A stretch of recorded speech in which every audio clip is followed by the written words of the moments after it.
આગળ વધી અને વાત કરીએ આજના બીજા મુદ્દાની તો આજના સમયમાં ક્રેડિટ કાર્ડનો ઉપયોગ ઘણો વધી ગયો છે। પછી તે બિલ પેમેન્ટ હોય કે કોઈ પણ ખરીદી, દરેક જગ્યાએ તેનો ઉપયોગ થઈ રહ્યો છે। જો તમે પણ ક્રેડિટ કાર્ડ યુઝર છો તો સુપર 6ના આ ન્યૂઝ ખાસ તમારા માટે છે। ખરેખર હવે ક્રેડિટ કાર્ડનો ઉપયોગ કરતી વખતે સાવચેતી રાખવી જરૂરી છે, નહીં તો એક નાની બેદરકારી તમને મોટું નુકસાન પહોંચાડી શકે છે। વાસ્તવમાં અમે ક્રેડિટ કાર્ડ પેમેન્ટની વાત કરી રહ્યા છીએ, જેના સંદર્ભમાં સુપ્રીમ કોર્ટે તાજેતરમાં મોટો નિર્ણય લીધો છે। આ અંતર્ગત ક્રેડિટ કાર્ડ ડિફોલ્ટ એટલે કે લેટ પેમેન્ટ કરવા પર 30%થી વધુ વ્યાજ ચૂકવવું પડશે।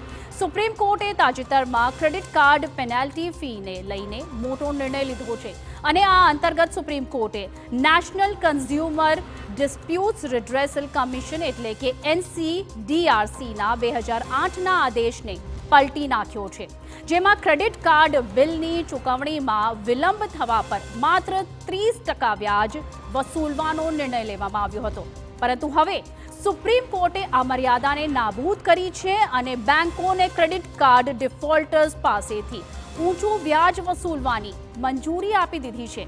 એટલે કે હવે ક્રેડિટ કાર્ડ અને આ કાર્ડ જારી કરનાર બેંક આ ભૂલ પર માત્ર 30 જ નહીં પરંતુ 50% વ્યાજ પણ વસૂલી શકે છે।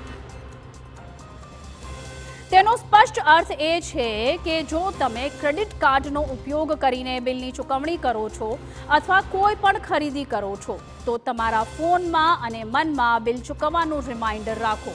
જો બિલ ચૂકવવાની તારીખ જતી રહેશે તો તમારા ખિસ્સાને સખત માર પડશે, કારણ કે હવે બેંક તમારી પસંદગી મુજબ નહીં, એમની પસંદગી મુજબ એમના હિસાબે ફાઇન વસૂલશે અને તે આ ભૂલ માટે તમને પેનલ્ટી કરી શકે છે 50% સુધી।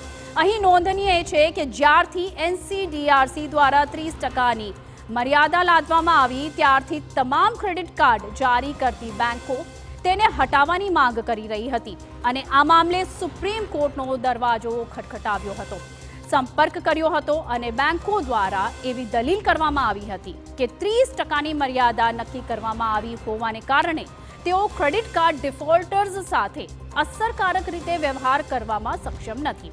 હવે કોર્ટે તેમના પક્ષમાં નિર્ણય સંભળાવ્યો છે, તેથી ક્રેડિટ કાર્ડ યુઝર્સ માટે પણ આ એક મોટી ચેતવણી છે। આપને કહી દઈએ કે ભારતમાં લગભગ 10 કરોડથી વધુ ક્રેડિટ કાર્ડ છે। 2028 સુધીમાં તે 20 કરોડ થઈ શકે છે તેવું અનુમાન છે। આ કાર્ડ દ્વારા દેશમાં 2 લાખ કરોડની લોન લેવામાં આવે છે। કેટલાક લોકો લોન સમયસર ભરપાઈ નથી કરતા ત્યારે તેમની પાસેથી બેંક દંડ વસૂલી શકે છે।